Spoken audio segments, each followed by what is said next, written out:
the lolicon genre. Now the term lolicon itself should immediately ring alarm bells to any normal person. This is because it's based on the phrase Lolita, which is a synonym for a young prepubescent girl, and this genre is exactly as twisted as you would expect. It shows sex involving young prepubescent girls, from preteens down to toddlers. Lolicon hentai essentially glorifies and popularizes child sex abuse to a wide audience. What are the effects of this?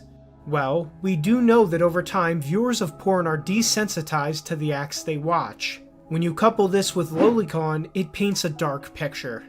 Psychotherapist Sam Luley emphasized how hentai can desensitize people's minds. As a psychotherapist who specializes in sexuality, one trend I've seen over the years is how prolonged viewing of hentai can eventually impact one's arousal template. In other words, what people used to find arousing may no longer be enough, and the more deviant forms of sexualization become the new norm of arousal. He wrote about lolicon specifically. What can be problematic is that these types of cartoon depictions of willing, childlike sexual encounters normalize children as appropriate sexual partners. When a child is sexualized, the old social norms that protect children as off-limits are chipped away at and blurred. Thus, any kind of objectification of children as sex objects can either legitimize child sexual abuse or minimize its impact. Well, you heard the psychotherapist. Let's trust the science. But sadly, even this lowest form of hentai has its defenders.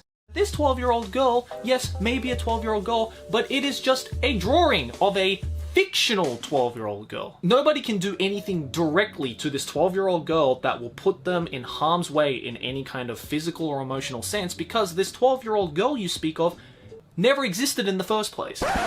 Well done addressing an argument that absolutely no one is making. The issue is the viewer, not the character. But people who argue in favor of this do not do so in good faith. They are essentially all either terminally online porn addicts or actual pedophiles. You might find them on websites like Twitter, where their feed is nothing but them arguing with normal people who are against sexualizing children. One trend I've noticed with these people is how they make being a lolicon their entire personality. It's all they talk about. They have destroyed their life and identity so much with their porn habit that it's now all they can identify with. It would be a sad and pitiable state, if not for the fact that they desire to pull everyone else down with them.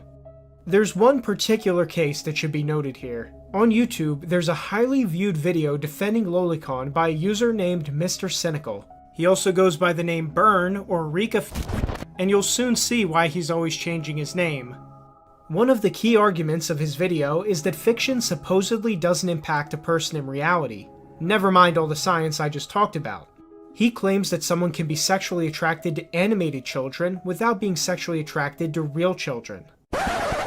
Well, Mr. Cynical later admitted to engaging in sex tourism in Thailand with child prostitutes. Everyone's like, oh, you rape these children, you rape these children. I'm like, no, it's fuck rape, you know.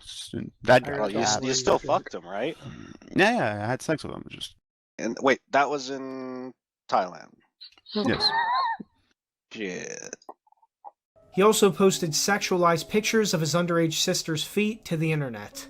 This man spent an entire 40-minute video arguing how viewing child hentai doesn't make someone a pedophile, and then ended up being an active pedophile. Understand that this is the kind of person who defends lolicon. That's what you call ironic.